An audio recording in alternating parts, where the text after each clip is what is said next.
Hello and welcome back to my channel. I hope you've been good. I hope life has been great. Personally, life has been busy for me, but it is what it is. I hope everything has been good with you guys. This week we're gonna do something a little different for the video. We are gonna be doing my first ever reading wrap up and TBR list. I see these all the time on YouTube. I love when people do this. I think it's the STEM girl in me. I love the stats. Something about the numbers and seeing it all like perfectly wrapped up in these graphs, I love. So we are gonna do that today. August was actually a really good reading month for me. It is, I believe, the best reading month out of this entire year so far, which is great because July was actually horrible. I think I read maybe 2 books in July, which was the lowest of the low. Yeah, it was a reading slump for sure. But August was good. We pushed through, we persevered. There were some good books, there were some not so good books, and we're gonna get into that. We're gonna go over the stats, we're gonna see how I ranked everything, all that kind of fun stuff, and then we'll talk a little about each book. To start with the stats, this month I read a total of 1,642 pages, which is a lot. I read 533,054 words, which kind of crazy when I actually did the math. Hours listened were basically 21-ish hours, and I read a total of 6 books. That is a new record for me. 6 books in a month, absolute new record. Ratings, we had 2 3-star ratings, 1 3.5-star rating, 2 4-star ratings, and then 1 4.5, with an average rating of 3.7 stars for the month. Genres. I normally read fantasy. This month, apparently, fantasy was not on the table. Half of my books were romance books. 1 was a romantasy, and then 2 were mysteries. Very, very odd. But I guess that's just what I needed. It might have just been what I needed to get me out of whatever July was. And then in terms of the demographic, I had 2 YAs and then 4 were adult fiction. So I think in general, the month was pretty varied in terms of genre. Like I said, normally I read fantasy or romantasy. So to see mainly contemporary romance and mystery on there is a little crazy. I think it's crazy I read that many words in that many pages, but we really hit the ball. Like, we really got the ball rolling in August, I guess. Now let's get into the actual books. We are gonna talk about each book in the order that I read them. To start, the first book I finished, I actually finished on August 1st, was Happy Place by Emily Henry. If you haven't seen my reading vlog about Happy Place, go watch it. I talk a lot in detail about my feelings about the book and my thoughts and everything I love. So I'm gonna keep it a little bit brief for this first book here in this video, but I did end up rating it a 4.5. It is my introduction to Emily Henry, and I absolutely loved this book. The way Emily Henry writes realistic romance, but still wraps it up in a Hallmark-esque ending is absolutely beautiful. There is depth to the characters, depth to the romance, depth to just the issues that are going on, and it's such a wonderful story. It really, really is. It makes me excited to read her other books. It's such a great little contemporary romance. After Happy Place, I listened to A Novel Love Story by Ashley Poston, which is again another contemporary romance with magical realism elements. I rated it a 4-star. It is my second Ashley Poston book that I listened to. I first listened to The 7-Year Slip back in, I believe, February or maybe March, and I loved that book. I rated it 5 stars. And so I really wanted to get into this one because I know a lot of people, this isn't their favorite, but something about the premise just, it sounded like a fun little read. And so I listened to it, and it is exactly what it is, a fun, quirky little read. The only complaint I have is that yes, all her romances are a little rushed. This one felt especially rushed. I don't know if it's because we know exactly like the time frame. I believe it's a week if I remember correctly, like the time frame that they're kind of like falling in love versus The 7-Year Slip and The Dead Romantics. Something about their relationship didn't exactly click for me, but it was still very quirky and cute, and it was just a fun little read, honestly, and I really, really enjoyed it. That's all I have to say. I think it's worth a listen or a read. If you already know you like Ashley Poston's books, you will most likely still like this. It just may not be your favorite compared to the other 2. After A Novel Love Story, I read The Inheritance Games by Jennifer Lynn Barnes, which again, I do have a reading vlog on it, and I've talked into more detail about The Inheritance Games.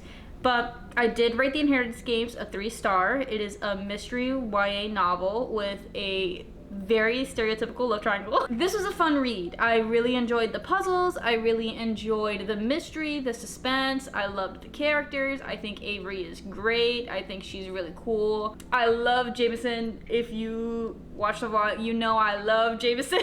I'm rooting for him. I'm rooting for him specifically. But it's a good read. It's just a YA book, and it kind of just helped me get out of the post Happy Place slump and just this overall slump from July that I just had no clue what I wanted to read. So I think it's good. It is what it is, and it does not do more than what it claims to be, and I really appreciate that. Okay, after The Inheritance Games, I listened to The Dead Romantics, which is the third major published Ashley Poston book. I rated this one a 4-star, but I will say it's my least favorite out of the big 3. I think in comparison to The 7-Year Slip, she did a better job discussing grief and the concept of grief in The Dead Romantics, but the male lead didn't really have anything going on for him. I mean, he was cute. I love Benji. I think oh I love Benji, but he, besides just being a male lead, he didn't really have anything else going on. But their romance was really cute. The romance between Florence and Benji was still really cute, and I loved seeing their romance develop over the few months that the whole story takes place over. I think out of the 3, that their romance is the one that seems the most fleshed out. If you are looking for a very cozy romance for the fall, The Dead Romantics, that is the perfect book for you. Absolute perfect book. This was my most anticipated read for this month. This is the last book that Instagram voted for me to read. They had told me to read Happy Place, The Inheritance Games, and The Serpent and the Wings of Night. If you know anything about this book, you know that this romantasy is a very, very well-loved book in the book online community, okay? Booktok loves this book. Bookstagram loves this book. I did not love this book. I really thought this was gonna be a 5-star for me. On paper, when I'm just reading the back of this, Oria and Rain seem like the absolute perfect characters for me to fall in love with. This is my bread and butter that I typically go for, and it just was such a miss. I rated this at most 3-star, but the true rating is probably like 2.75. So in my stats, it's a 3-star, but it's really like a 2.75. The only reason I give this a 3-star is because Carissa does have a really great way of describing the world, and just like the scenes themselves are described so vividly, and her prose is good in those moments. But besides that, there was really nothing that made me love this book, unfortunately. I am considering doing like a full recap rant video about The Serpent and the Wings of Night, but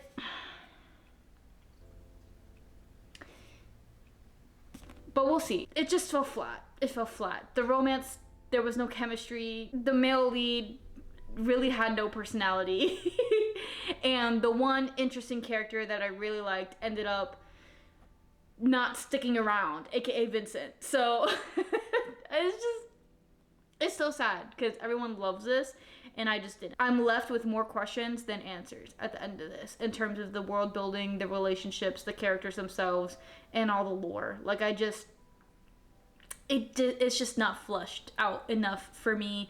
The plot was interesting, the trials were interesting, but I'm not a girl who really likes plot-driven stories. I like character-driven stories. So for that reason, it really just was a 2.75-ish to 3 max rating. Am I gonna read the second book? Maybe. Okay, maybe. I'm like vague interested, but we'll see. We'll see. I'm giving myself until November when the paperback comes out to decide if I'm actually going to read the second one or not. So, and the last book that I read in August, I actually started it as audio, but I finished it in physical because I had finished The Serpents of the Wings of Night, and that is The Hawthorne Legacy.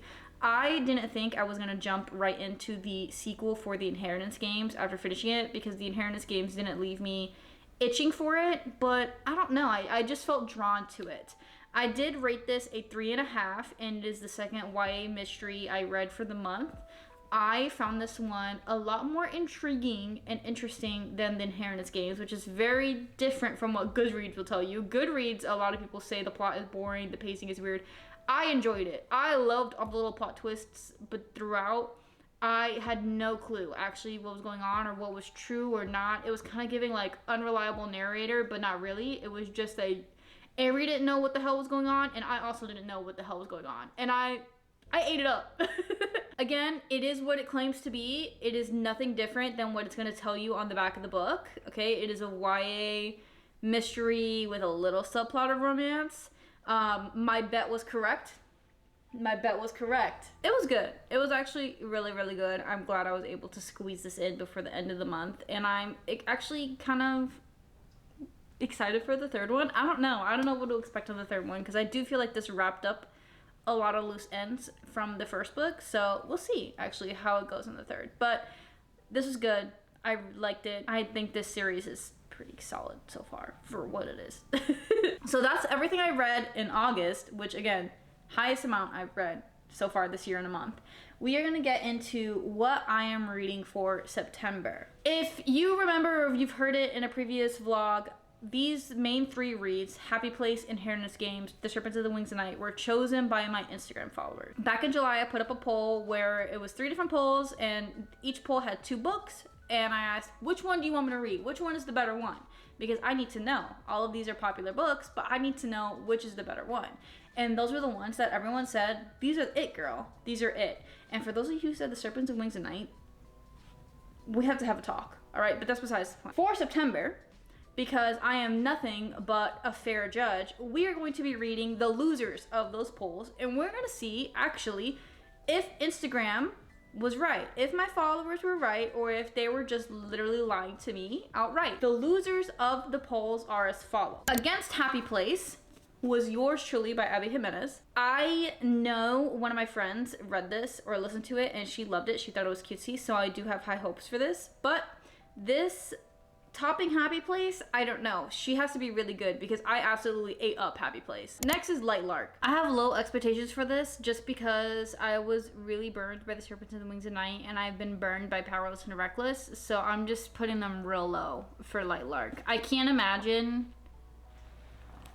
that this is gonna be amazing, but I'm hoping it to at least be decent. If it's at least a 3-star, I won't be mad at it, but if it's any lower than that, I will be mad. And the third book that was a part of that poll that we're going to be reading, and is my most anticipated read of September, because everyone loves this book.